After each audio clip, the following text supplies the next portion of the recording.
The rise of new empires. Small and independent states could exist only as long as no larger state dominated Western Asia. New empires soon arose, however, and conquered vast stretches of the ancient world. The Assyrian Empire. The first of these empires was formed in Assyria, located on the upper Tigris River, an area that brought it into both cultural and political contact with southern Mesopotamia. The Assyrians were a Semitic speaking people who exploited the use of iron weapons, first developed by the Hittites, to establish an empire that by 700 BCE included Mesopotamia, parts of the Iranian plateau, sections of Asia Minor, Syria, Canaan, and Egypt, down to Thebes. Ashurbanipal, 669 to 627 BCE, was one of the strongest Assyrian rulers, but during his reign it was already becoming apparent that the Assyrian Empire was greatly overextended. Moreover, subject peoples such as the Babylonians greatly resented Assyrian rule and rebelled against it. Soon after Ashurbanipal's reign, the Assyrian Empire began to disintegrate.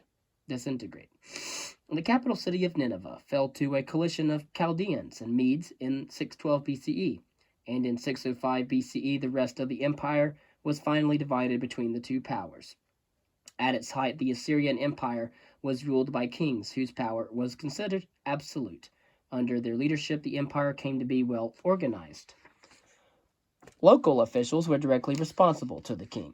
The Assyrians also developed an efficient system of communication in order to administer their empire more effectively. A network of staging posts was established throughout the empire that used relays of horses, mules, or donkeys in mountainous terrain to carry messages. The system was so effective that a provincial governor anywhere in the empire, except that of Egypt, could send a question and receive an answer from the king in his palace within 1 week. Cyrus the Great, for example, united the Persians and led them in a successful conquest of much of the Near East, including most of the lands of the Assyrian Empire. By the time of Darius, the Persian Empire was the largest the world had yet seen. Again, the royal roads were from the roads in the Persian Empire, which is a highway system that was used to transport messages. In the west, you have Sogdiana and Parthia. Under Parthia to the south, you had Persis, near Persepolis. East of Parthia, you had Media, with the Medes. Under Media to the south, you had Susa. The Zagros Mountains to the northeast led to Assyria, with places like Khorshabad and Nineveh, east of the Caspian Sea, and southern to the Caucasus Mountains. Then you had other places below Assyria, east of the Zagros Mountains, near the Tigris River and Euphrates, Mesopotamia, including Babylon, Syria to the east of Mesopotamia, and Canaan to the southeast of Syria, near Jerusalem. The Arabian Desert being south between Canaan and Mesopotamia. Further to the east in the north, you have Lydia, and east of Lydia, the cities of Sardis and Ephesus, near the Ionian coast. Even further to the east of the Ionian coast and Sardis, you had Greece and Thrace. To the south part of Greece, you had Sparta and Athens. And then, of course, across from the Mediterranean Sea, east of the Arabian Desert and the Red Sea, near the Nile River, you had Egypt and the capital city of Memphis, the Sahara Desert, leading further to the southeastern part of Africa. The Assyrians' ability to conquer and maintain an empire was due to a combination of factors. Over many years of practice, the Assyrians developed effective military leaders and fighters. They were able to enlist and deploy troops numbering in the hundreds of thousands, although most campaigns were not on such a large scale. Size alone was not decisive, however. The Assyrian army was well organized and disciplined. It included a standing army of infantry at its core, accompanied by cavalry and horse-drawn war chariots that were used as mobile platforms for shooting arrows. In addition to fighting set battles on open ground, the Assyrian army was also capable of waging guerrilla warfare in the mountains and laying siege to cities. Another factor in the effectiveness of the Assyrian military machine was its use of terror as an instrument of warfare. As a matter of fact and regular policy, the Syrians laid waste to the land in which they were fighting, smashing dams, looting and destroying towns, setting crops on fire, and cutting down trees, particularly fruit trees. They were especially known for committing atrocities on their captives. King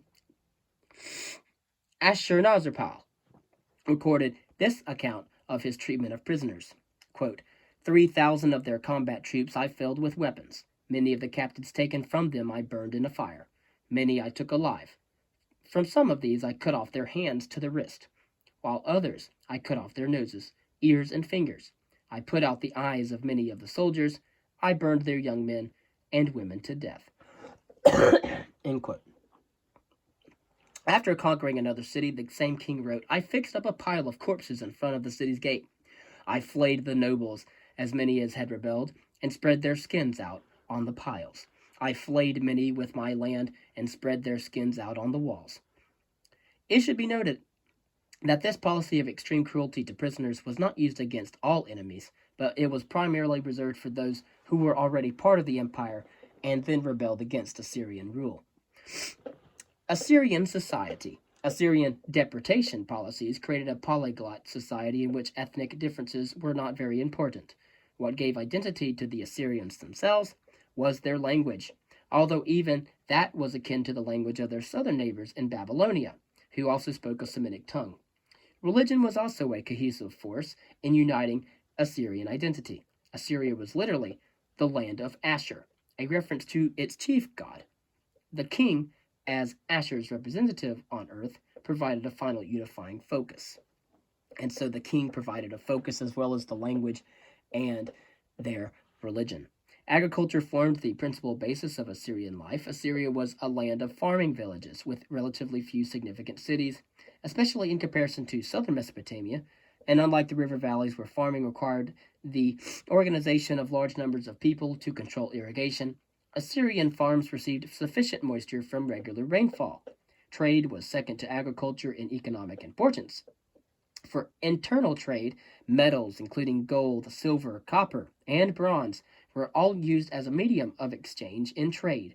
Various agricultural products also served as a form of payment for exchange.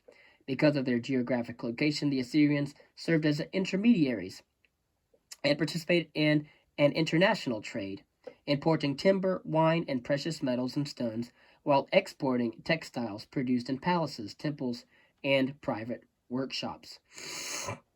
For example, the royal road of trade went from Sardis to Susa. The Assyrians assimilated much of Mesopotamian civilization and culture and saw themselves as guardians of Sumerian and Babylonian culture. Assyrian kings also tried to maintain old traditions when they rebuilt damaged temples by constructing the new buildings on the original foundations, rather than in new locations. Among the best-known objects of Assyrian art are the relief sculptures found in the royal palaces in 3 of the Assyrian capital cities, Nimrud, Nineveh, and Khorsabad. These reliefs, which were begun in the 9th century BCE and reached their high point in the reign of Ashurbanipal in the 7th century, depicted 2 different kinds of subject matter, ritual or ceremonial scenes revolving around the king and scenes of hunting and war. The later scenes of hunting and war show realistic action scenes of the king and his warriors engaged in battle or hunting animals, especially that of lions. These images depict a strongly masculine world where discipline, brute force, and toughness are the enduring values, indeed, the very values of the Assyrian military monarchy. Discipline, brute force, and toughness.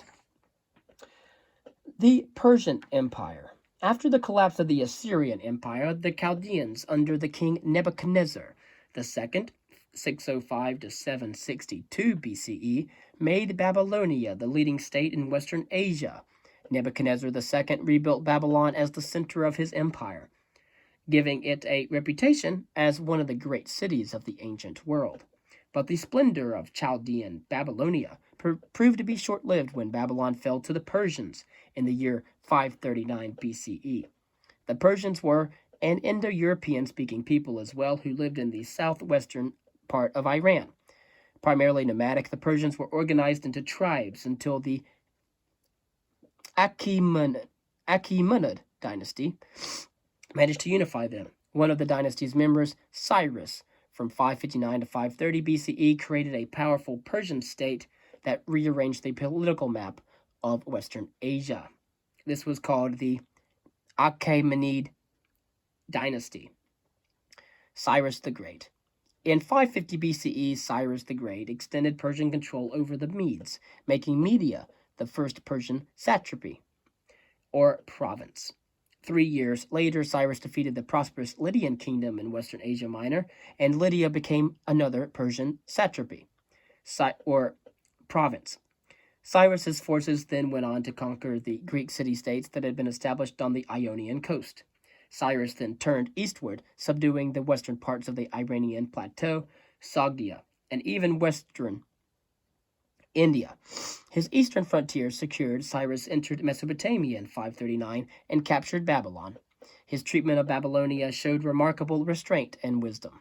Babylonia was made into a Persian province under a Persian satrap, or governor, but many government officials were kept in their positions. Cyrus took the title King of all, great king, mighty king, king of Babylon, king of the land of Sumer and Akkad, king of the four rims of the earth, the son of Cambyses the great, king, king of Anshan, and insisted that he stood in the ancient, unbroken line of Babylonian kings. By appealing to the vanity of the Babylonians, he won their loyalty. Cyrus also issued an edict permitting the Jews, who had been brought to Babylon in the 6th century BCE, to return to their home city of Jerusalem with their sacred objects and to rebuild their temple. To his contemporaries, Cyrus deserved to be called Cyrus the Great. The Greek historian Herodotus recounted that the Persians viewed him as a father, a ruler who was gentle and procured them all manner of goods. Cyrus must have been an unusual ruler for his time, a man who demonstrated considerable wisdom and compassion in the conquest and organization of his empire. He won approval by using not only Persians but also native peoples as government officials in their own states. Unlike the Assyrian rulers of an earlier empire, he had a reputation for mercy. Medes, Babylonians, and Jews all accepted him as their legitimate ruler, and indeed the Jews regarded him as the anointed one of God. Quote, I am the Lord who says of Cyrus, he is my shepherd and will accomplish all that I please. He will say of Jerusalem, let it be rebuilt, and of the temple, let its foundations be laid. This is what the Lord says to his anointed, to Cyrus, whose right hand I take hold to subdue nations before him. Expanding the empire. Cyrus's successors extended the territory of the Persian Empire. His son Cambyses, 530 to 522 BCE, undertook a successful invasion of Egypt. Darius, 521 to 486 BCE, added a new Persian province in western India that extended to the Indus River and moved into Europe proper, conquering Thrace and making the Macedonian king a vassal. A revolt of the Ionian Greek cities in 499 BCE resulted in temporary freedom for these communities in Western Asia Minor. Aid from the Greek mainland, most notably from Athens, encouraged the Ionians to invade Lydia and burn Sardis, center of the Lydian satrapy. This event led to Darius's involvement with the mainland Greeks. After re-establishing control in the Ionian Greek cities, Darius undertook an invasion of the Greek mainland, which culminated in the Athenian victory at the Battle of Marathon in 490 BCE.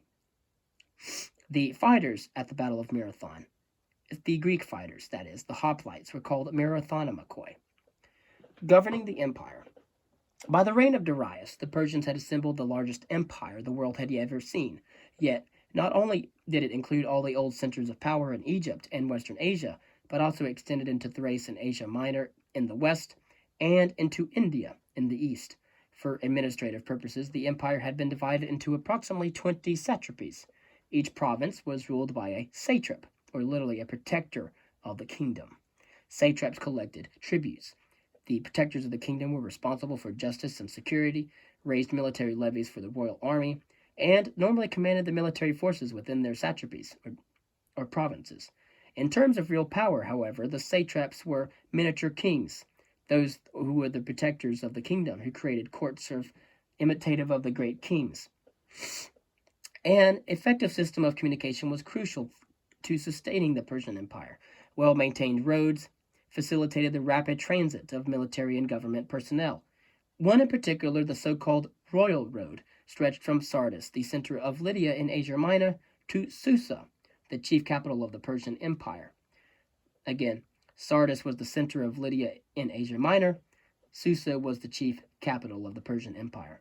Like the Assyrians, the Persians established staging posts equipped with fresh horses for the king's messengers. The Great King. In this vast administrative system, the Persian king occupied an exalted position. Although not considered a god in the manner of an Egyptian pharaoh, he was nevertheless the elect one, or regent of the Persian god Ahura Mazda. All subjects were the king's servants, and he was the source of all justice, possessing the power of life and death over every person. Kings, especially Persian kings, were largely secluded and not easily accessible. They resided in a series of splendid palaces. Darius, in particular, was a palace builder on a grand scale. His description of the construction of the palace in the chief Persian capital of Susa demonstrated what a truly international empire Persia was. Quote, "This is the palace which, at Susa, I built. From afar its ornamentation was brought. The cedar timber was brought from a mountain named Lebanon. Teak wood was brought from Gandhara and from Carmania. The gold which was used here was brought from Sardis and from Bactria. The stone was brought from Sogdiana. The silver and copper were brought from Egypt. The ornamentation with which the wall was adorned was brought from Ionia. The ivory was brought from Ethiopia, from India, and from Arachosia. The stone pillars were brought from Elam. The artisans who dressed the stone were Ionians and Sardians. The goldsmiths who wrought the gold were Medes and Egyptians. Those who decorated the baked brick were Babylonians. The men who adorned the wall were Medes and Egyptians. At Susa, here a splendid work was ordered. Very splendid did it turn out." End quote. The policies of Darius also tended to widen the gap between the king and his subjects. As the great king himself said of all his subjects, "What was said to them by me, night and day, it was done." Over a period of time, the great kings, in their greed, came to hoard immense quantities of gold and silver in treasuries located in the capital cities. Both their hoarding of wealth and their later overtaxation of their subjects were crucial factors in the ultimate weakening of the Persian Empire. In its heyday, however, the empire stood supreme, and much of its power depended on the military. By the time of Darius, the Persian monarchs had created a standing army of professional soldiers. This army was truly international, composed of contingents from the various peoples who made up the empire. At its core was a cavalry force of 10,000 and an elite infantry force of 10,000 Medes and Persians known as the Immortals, because they were never allowed to fall below 10,000 in number. When one was killed, he was immediately replaced. A note on Persian religion. Of all the Persians' cultural contributions, the most original was their religion, also known as Zoroastrianism. According to Persian tradition, Zoroaster was born in 660 BCE. After a period of wandering and solitude, he experienced revelations that caused him to be revered as a prophet of the true religion. His teachings were eventually written down in the 3rd century BCE in the Zend-Avesta, the sacred book of Zoroastrianism. And so, the book of his teachings, Zend-Avesta, was written 400 years after the death of Zoroaster. Zoroaster, however, had a spiritual message, and it was basically monotheistic. To Zoroaster, the religion he preached was the only perfect one, and Ahura Mazda was the only god. Ahura Mazda, also transliterated as Wise Lord, was the supreme deity, creator of all things. According to Zoroaster, Ahura Mazda also possessed qualities that all humans should aspire to, such as good thought, right action, and piety. Although Ahura Mazda was supreme, he was not unopposed. This gave a dualistic element to Zoroastrianism, as light and dark, good and evil. At the beginning of the world, the good spirit of Ahura Mazda was opposed by the evil spirit, later identified as Ahriman. Humans also played a role in this cosmic struggle between good and evil. Ahura Mazda gave all humans free will and the power to choose between right and wrong. The good person chooses the right way of Ahura Mazda. Zoroaster taught that there would be an end to the struggle between good and evil. Ahura Mazda would eventually triumph, and at the last judgment, at the end of the world, the final separation of good and evil would occur. Individuals, too, would be judged. Each soul faced a final evaluation of its actions. If a person had performed good deeds in life, he or she would achieve paradise. If evil deeds, the soul would be thrown into an abyss of torment. Some historians believe that Zoroastrianism, with its emphasis on good and evil, heaven and hell, and a last judgment, had an extreme impact on Christianity, a religion that eventually surpassed it in significance.